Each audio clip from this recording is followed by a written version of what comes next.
여러분 안녕하세요. 반갑습니다.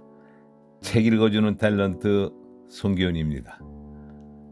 오늘 저녁을 먹고 산책을 나왔는데 날씨가 아주 꽤 쌀쌀해졌더군요. 환절기에 감기 걸리지 않게 따뜻하게 옷들 잘 챙겨 입으시길 바라겠습니다. 오늘은 행복한 결혼을 꿈꾸는 분들에게 꼭 소개해드리고 싶은 책이 있어 준비를 했습니다. 한겨레 출판에서 펴내고 법륜 스님이 쓴 스님의 주례사라는 책입니다. 저는 이 책을 읽고 결혼도 하지 않은 스님이 어떻게 행복한 결혼 생활에 대해 이렇게 구체적이고도 명쾌한 답을 주셨는지 내심 놀랐습니다. 이 책에선 결혼은 어떤 마음가짐으로 해야 하는지, 또 결혼 생활은 어떤 마음으로 살아야 행복할 수 있는지, 결혼을 앞둔 사람들이나 결혼 생활을 하고 있는 사람들에게 그 비결을 아주 잘 알려주고 있습니다. 제가 나름 그동안 주례를 꽤 봤었는데요. 결혼식에서 보면 신랑과 신부는 평생 함께 사랑할 것을 맹세하지만 막상 결혼하면 행복하게 사는 이들이 그리 많지 않은 것 같아 안타깝습니다. 우리가 명심하고 실천해야 할 지혜로운 말씀이 담긴 이 책에서는 결혼이란 배우자 덕을 보기 위해서 하는 것이 아니다. 먼저 베풀려는 마음으로 상대를 대하라. 내가 먼저 이해하고 베푸는 사람이 바로 삶의 주인이 되고 비로소 행복한 결혼 생활을 할 수 있다고 말합니다. 자, 그럼 책 속으로 들어가 볼까요? 용감하게 결혼을 결심한 당신에게. 결혼할 때 여러분의 속마음은 어떻습니까? 선도 많이 보고 사귀기도 하면서 남자는 여자에 대해, 여자는 남자에 대해 이것저것 따져봅니다. 이때의 근본 심보는 덕을 보자는 것입니다. 돈이 없어서 돈 있는 남자를 구하고, 외로워서 위로해 줄 사람을 구합니다. 이건 지극한 이기심에서 시작된 관계입니다. 이런 관계는 반드시 과보를 받게 된다는 사실을 알아야 합니다.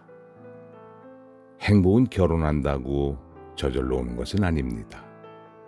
결혼과는 상관없는 것입니다. 그러나 사람들은 혼자 살면 외로워하고 같이 살면 귀찮아합니다. 결혼은 혼자 살아도 외롭지 않고 같이 살아도 귀찮지 않을 때 해야 합니다. 자기 마음대로 살려면 혼자 살아야 합니다. 결혼하고 다른 사람과 같이 살려면 상대와 맞춰야 합니다. 기대고 싶어 사랑한다며 흔히 외롭거나 힘들 때 기댈 수 있는 사람을 찾습니다. 그러나 내가 부족해서 상대를 필요로 하면 자꾸 상대에게 기대감이 생깁니다. 상대에 기대어 외로움을 채우려는 반쪽인 이상 완전한 행복에 이를 수가 없습니다.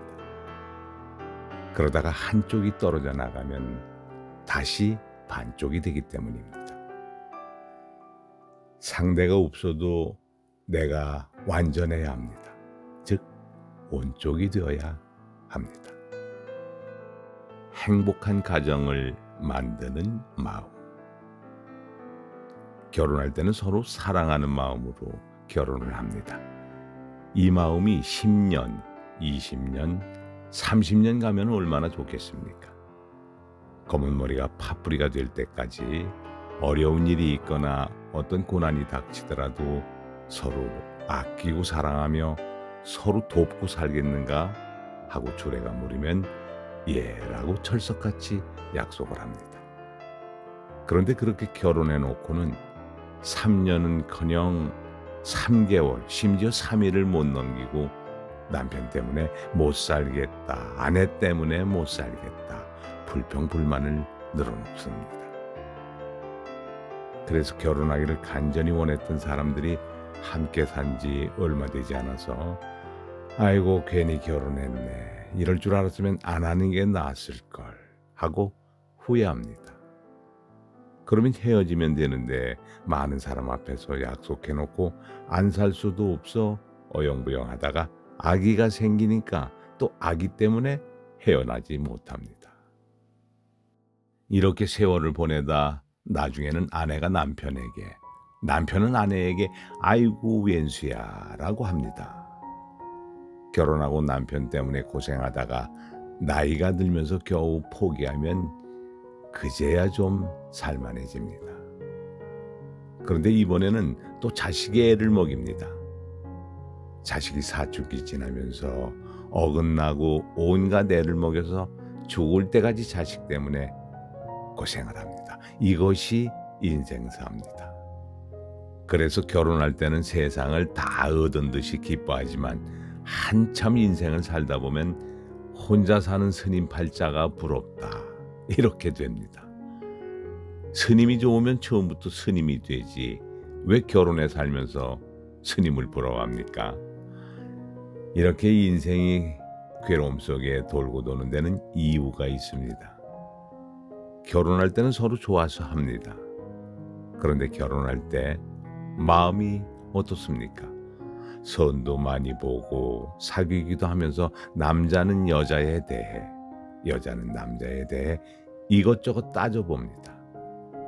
이때의 근본 심부는 덕을 보자는 것입니다. 저 사람이 돈은 얼마나 있나? 학벌은 어떤가? 지인은 어떤가? 성질은 어떤가? 건강은 어떤가? 이렇게 따져가며 이리저리 고릅니다. 이것이 바로 어떻게 하면 덕 좀 볼까 하는 마음입니다. 손해볼 마음은 눈꼽만큼도 없다는 얘기겠죠.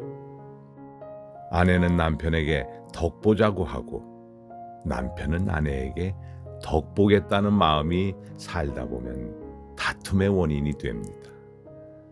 아내는 30% 주고 남편에게 70% 덕을 보려 들고 남편도 한 30% 주고 아내에게 70% 덕을 보려고 합니다. 결국 둘이 같이 살면서 상대에게 70%를 받으려고 하는데 실제로는 30%밖에 못 받으니까 어떤 생각이 들겠어요? 10중 8구 결혼을 괜히 했다, 속았다, 손해봤다 하는 생각을 하게 되는 겁니다. 그런데 덕 보려는 마음이 없으면 어떨까요? 그런 마음이 좀 적으면 어떨까요? 내가 저 사람을 좀 도와서 잘 살게 해줘야지. 저 사람이 건강이 안 좋으니까 내가 평생 보살펴줘야겠다. 저 사람의 경제가 어려우니 내가 뒷바라지 해줘야겠다. 아이고, 저 사람의 성격이 괄괄하니까 내가 껴안아서 편안하게 해줘야겠다. 이렇게 베풀어주겠다는 마음으로 결혼을 하면 길 가는 사람 아무나 하고 결혼해도 별 문제가 없습니다. 하지만 상대에게 덕을 보겠다는 마음으로 고르면 100명 중에 고르고 골라도 막상 고르고 보면 제일 엉뚱한 사람을 골라 결국은 후회하게 됩니다. 주인과 손님의 차이. 길을 가다 보니 두 여인네가 콩밭을 메고 있습니다. 분명히 한 사람은 주인이고 한 사람은 객일 텐데 누가 주인이고 누가 객일까요? 조금만 지켜보면 알 수가 있습니다. 밭일이 끝나고 A라는 사람이 B라는 사람에게 돈을 줍니다. 이때 누가 주인일까요? A가 주인입니다. 주는 사람이 주인인 거죠.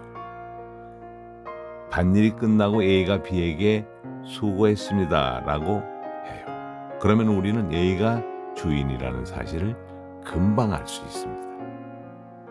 고맙다고 인사하는 사람이 주인이고 인사받는 사람이 객인 것입니다. 뭔가 베푸는 사람이 주인이고 도움을 받는 사람이 객인 겁니다. 주인이 되고자 하는 사람이 드뭅니다. 다 인사받으려고만 합니다.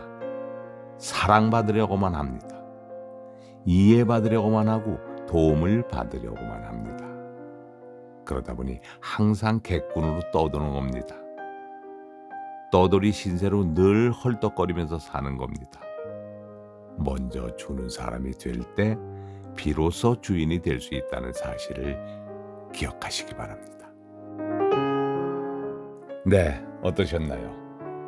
법륜스님의 말씀처럼 배우자에게 무엇을 바라고 불평하기보다는 배우자를 먼저 이해하고 베풀어 준다면 자연스럽게 우리는 행복한 결혼 생활을 할 수 있을 것 같습니다.